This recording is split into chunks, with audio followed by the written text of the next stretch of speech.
You are listening to the Overcome Pornography for Good podcast, episode 39, Resist, React, and Allow. Welcome to the Overcome Pornography for Good podcast, where we take a research-based, trauma-informed, and results-focused approach to quitting porn. This approach has been revolutionary and changed thousands and thousands of lives. I'm your host, Sarah Brewer.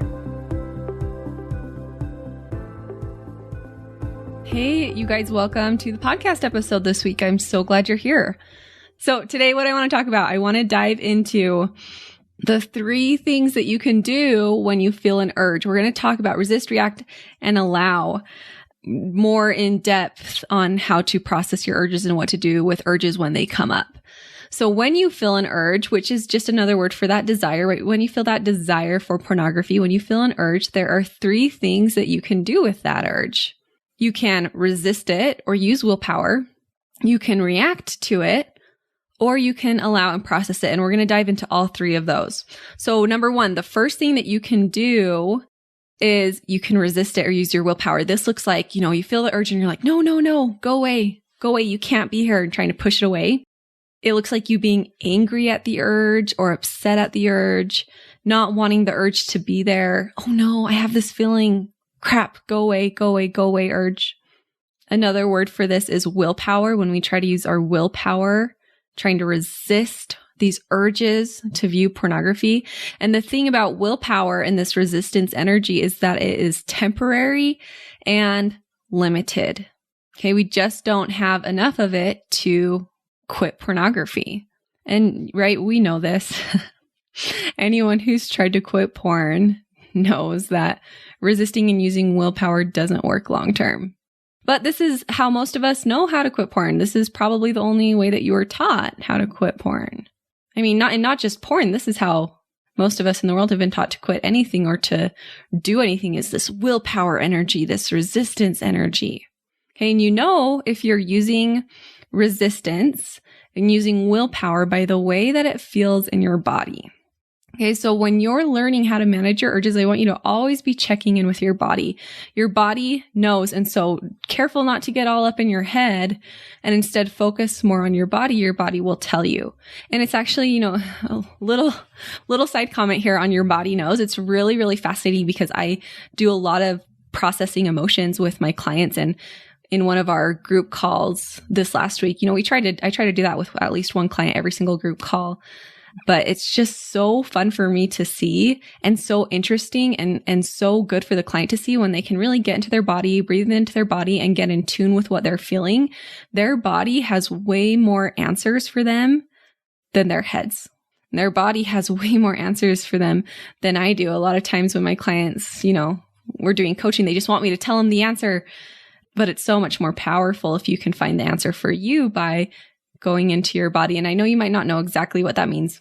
So let me explain it in terms of processing an urge. Okay, so I want you to check in with your body. If your body feels really tense, if it feels like resistance, if it feels like a lot of pressure, if it feels like you're pushing it away, trying to make it go away, you know that you're using willpower. So check in with your body and it'll tell you, are you feeling a lot of pressure? Are you feeling a lot of tenseness? Does your body feel like resistance? And like we know, this doesn't work. It's like that beach ball example. Using willpower, using resistance is like holding a beach ball under water. What happens when we're holding a beach ball underwater? Just wants to pop up. It just kind of wants to explode, right? That's what happens. It's such a good visual because it's totally what happens when we resist our emotions. It's like we're holding it down, can't take it anymore, and it just like pops up to the surface. People experience this a lot in dieting as well, right? I'm not going to eat that burger. I'm not going to eat a burger. I really want it, but I'm not going to eat that burger. And they resist it and push it down, holding that beach ball under the water. And right, you think about a beach ball underwater, you can't hold it underneath the water forever. And the further that you push it down, the harder it gets to hold, right? If I'm thinking like if you push it down by your legs, it gets really hard and it just slips out a lot quicker and just pops up. So that's what happens when we use resistance, when we use willpower. Doesn't work. But that's an option. The second thing that you can do when you feel an urge to view porn is you can react to it. So reacting to it is just feeling that urge to view pornography and then immediately reacting to it, immediately doing what it says. Oh, here's this urge. It's telling me to go view porn. You're right. Let's go do it. I'm ready.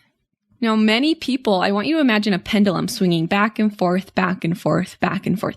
Many people swing back and forth between resisting, using the willpower, and reacting. So resist, react, resist, react. No, no, no, go away, go away. Oh, okay, I'm just going to give into it. No, no, no, go away. Oh, I'm just going to give into it. So maybe you can resist for a few days and then you react for a few days. You give into it for a few days. Maybe you can resist for a few hours and then you react for a few hours. Using this willpower leads to reacting. You get exhausted from using the willpower. It runs out and then you go into reaction mode. And listen, there's nothing wrong with you if you've done this. Like I said, it's how most people have been taught. When I say to people, there's nothing wrong with you, you just need new tools. It's not that you're not strong enough or not good enough. You just need to learn a different way to handle this. Right? There's nothing wrong with you, but this is what's happening. And it's really good to be aware of it. Resist, react, that pendulum back and forth, back and forth, back and forth. And I know many of you are thinking, you just don't really trust yourself to quit porn. So if that's you, if you don't trust yourself, if you've said to yourself, I'm going to quit so many times and you haven't followed through with that, I know some of you are saying to yourself, I've tried and I've committed so many times and I keep giving into it. I can only go a few months and then I always slip up again and I get into a binge cycle again. It's because you're in this resist, react cycle. It's not because you can't do it. It's not because it's too difficult or too strong. It's because this way that you're managing your urges isn't sustainable. I want you to think about fixing a refrigerator. If you were trying to fix a fridge, but you were using the manual for the microwave, you wouldn't be able to do it. It's not because there's something wrong with you or you're not smart enough or you're not good enough or you can't read well enough, right? It's because you have the wrong manual. You have the wrong thing. You're trying to use the wrong thing. That's all that's going on here. Okay. The Book of Mormon talks about this react cycle. In the scripture, it says there are things to act and things to be acted upon. I think it's in 2 Nephi 2. There are two things in this world. There are things that are supposed to act for themselves, and there are things that just react. I love this story. I think I heard it. Actually, I don't even remember where I heard it, but I heard this story years ago about a woman in prison, and she was released from prison, and she was talking to either a reporter or a friend or someone. And the person who was talking and interviewing this woman asked her, what is one thing that you would tell young people? What's one thing that you've learned that if everyone knew, everyone would be okay? She said, the one thing that I would tell young people is to learn how to act and not react. Learn how to act and not react. Reactions tend to get us in trouble. Reactions have us taking action that are outside of our value system. If we think about the last few podcast episodes I did a little while ago on our lower brain and higher brain, reactions are typically that lower brain response and acting is that higher brain decision making. Okay, so we talked about that resisting, reacting, and the pendulum. We know that resisting doesn't work, and we know that obviously reacting isn't going to help us get where we want to be. Neither of those options are working out. But the great news is that there is a third option to take when you have an urge, a third thing that you can do when you feel an urge, and it's called allow. You can allow the urge. I also use the term process. So if you hear me say process, it's the same thing as allow. Allowing the urge is letting it be there. So we're not resisting it. We're not fighting it. We're not trying to make it go away. It's letting it be there without giving into it. So we're also not just reacting to it. We're not resisting and we're not reacting. We're allowing it to be there. And listen, I know a lot of you want to be confused when I talk about this. I know that a lot of you are like, wait, I don't understand what that means. And I'm going to explain it. I promise I'm going to explain it. But before I really get into it, I want you to know that this is like learning how to ride a bike. It's something you need to practice. And if you were to sit here and listen to me on a podcast episode, explain how to ride a bike, and I say, okay, you have to push up on your feet and turn the pedals and balance your upper body and hold the bars steady, right? You might be like, okay, wait, I don't really get it. Can you explain it again? Can you explain it again? Can you explain it again? And you're really not going to learn how to do it until you go and actually practice, right? And you might need to fall down a few times when you're learning how to ride the bike. You might need to scrape up your knees a little bit. But the more that you do it, that's how you're going to learn how to do it. And, riding a bike, I could give you these great tips and tricks over a podcast, but it's going to be something that requires practice to get good at. And in fact, in my program, I have a whole video series dedicated to learning how to do this. And then not just that, but we practice it and I give them exercises and we spend time coaching on it every single week. So if you're a little bit confused, nothing's wrong. It's just something you need to go out and try. You need to fall down a little bit. You need to get back up. You need to keep learning. It's a skill. It doesn't come super naturally if you haven't practiced it before, especially because allowing our emotions isn't something that any of us were taught in elementary school, or maybe you were. And if you were, you're super lucky. And so it's just going to take some practice and that's okay.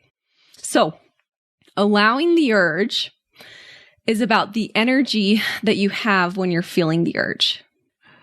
So when you're feeling that urge, I want you to imagine that there's this urge, it comes and it's like knocking on your door and it's trying to push its way through your door. Now you have a few options when that urge comes over and knocks on your door and tries to push its way through, right? You can go and you can hold the door shut and you can push against it with all your might, trying to keep it from coming in, which is exhausting and you can't do that forever. Or you can just let that urge come right in. The truth is that urge is going to just barrel in eventually once you lose strength, right? Or you can just let the urge come in and sit right next to you on the couch and listen to what it has to say to you. Now, it's so important if you're doing this that you realize that that urge can't make you do anything. That urge has no power over what you do. It can't force you to do anything. So many people resist this process of allowing urges and are afraid to do this because they're afraid to let the urge in the first place. Okay, but that urge cannot make you do anything. And if you haven't listened to my podcast episode, I think it's number 4, titled Stop Fearing Urges, it really goes into that in depth. But all that urge can do is it can come in and it can sit next to you and it can make you uncomfortable and it can yell at you a little bit and it can tell you what to do, but it can't make you do anything. Be like, hey, we need to go look at that. Hey, I really, really, really want to go look at that. Hey, you deserve that. Hey, remember this thing? We need this. And it's going to be uncomfortable, just like anyone coming into your house and sitting at you and telling you what to do is a little bit uncomfortable, right? But it's not dangerous. So allowing this urge is inviting that urge in and just listening to it, just feeling it, allowing it into your body and then feeling it. What does my body feel like when I feel this urge? And you'll notice maybe it feels tight, maybe it feels heavy. Many of my clients say it just feels antsy. I feel antsy. And if that's the case, like really think about this. Can you just sit with a feeling of being antsy?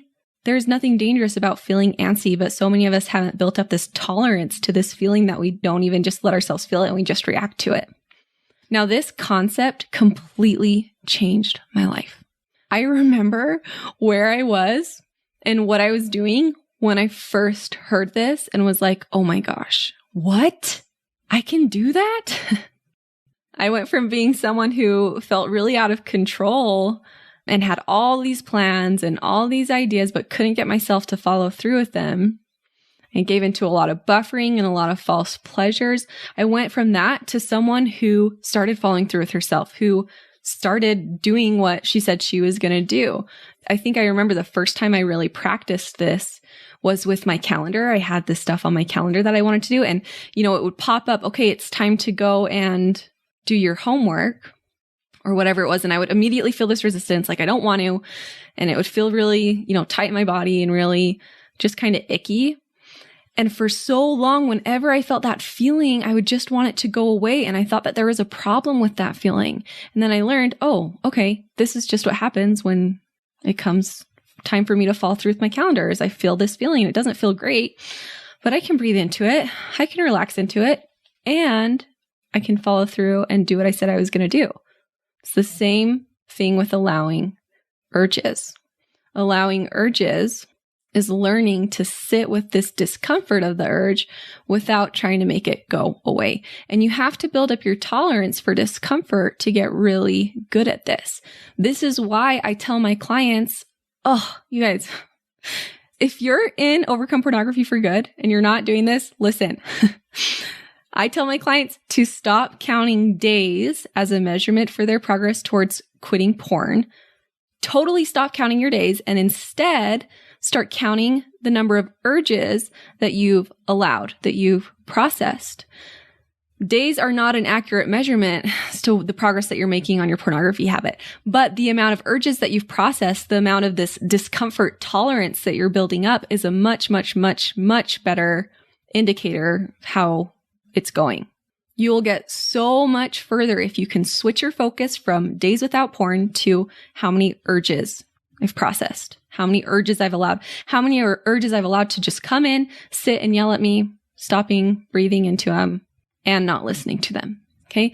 And what's really fascinating about allowing urges is that when you allow your urges, they will go away. When you resist them, when you try to push them away, they come back stronger. But when you allow them, they go away. I mean, think about a toddler who's screaming and screaming and screaming, and you can just give them what they want or you can ignore them. But when you just listen to this toddler screaming for a candy bar or whatever it is they're screaming for, and you don't give it to them, eventually they stop screaming because they learn that it doesn't get you what you want. It's a similar thing with allowing your urges. If we can just stop, drop into our body, and breathe through the urge, it will go away. In fact, urges only last 90 seconds until you have another thought that brings the urge again. I talked about that in my podcast episode, Urge Flow.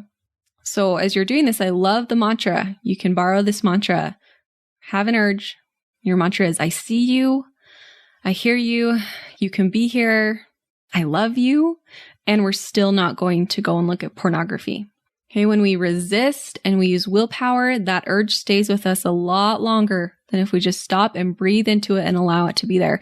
And I say that with a little bit of hesitancy because the trick here is that the urge will go away as you allow it. But if your mindset is, okay, I'm allowing this so that it will go away, you've stepped into resistance energy. Does that make sense? You have to allow the urge to be there without needing it to go away for it to go away. Okay. So the main difference between resistance and allowing is the energy behind it. So resistance is the energy like, go away, go away, go away. I need this to go away. And so as soon as you're allowing that urge, you're breathing into that urge, you're letting it be there. As soon as your mindset goes, okay, I'm doing this so it'll go away, you move into that resistance energy. So we have to sit there and allow the urge with the goal of getting really comfortable with that feeling of discomfort and really diving into it and seeing what it is and noticing that it isn't as bad as your mind is making it out to be, instead of with the goal of, okay, I'm breathing into this so it'll go away. This sensation in my body of the urge can be there and I can carry on with my day and I'm allowing it to be there. And then you'll be amazed at how it goes away. So yes, the urge goes away when you allow it. But you have to be careful that your agenda isn't to just make it go away or you step into that resistance energy. And I want you to think of this like lifting weights, right? Lifting weights is really uncomfortable. But when we're lifting weights and we feel that discomfort come, we're not like, oh no, this sucks. Like, I need to stop. This isn't good. This is bad. No, we're like, yes. Feel the burn. It's so good. This is so good. This discomfort is so good. It's making me so strong. So what if we can switch that mindset into our mindset of processing urges, right? Instead of, oh no, discomfort, this urge, this unanswered urge is so uncomfortable. This is so bad. What if instead it was like, yes, this is good. This discomfort is so good. This is making me so strong. There's nothing wrong with feeling this antsiness or whatever it is that this urge feels like in my body. Okay. And your future self, my last message to you guys today, your future self will be so grateful for you learning this skill. Your future self will be so grateful that you started now and that you did everything that you can now to start learning this skill. It will serve you in so many areas of your life, not just pornography, but especially pornography. Okay. And again, if you want to dive into this, if you want individual help, if you want exercises that I have, the coaching that goes along with it, all of the self-study on this topic, and the individual help that we need as we're learning how to have a new skill, I want to invite you to come and join my program, Overcome Pornography for Good. You can come and get on the wait list if you go to sarahbrewer.com/work with me. All right, you guys, have a great week. We'll talk to you next week. Bye-bye. I want to invite you to come and listen to my free training called How to Quit Viewing Pornography, even if you've tried in the past. If you like the podcast, you will love this free training. We talk about, number one, how to not rely on willpower or phone filters so that you can actually stop wanting pornography. Number two, how to guarantee that you won't fail no matter how many times you've tried in the past. And number three, how to feel good about yourself while becoming someone who doesn't struggle with pornography. You can access this training at sarahbrewer.com/masterclass.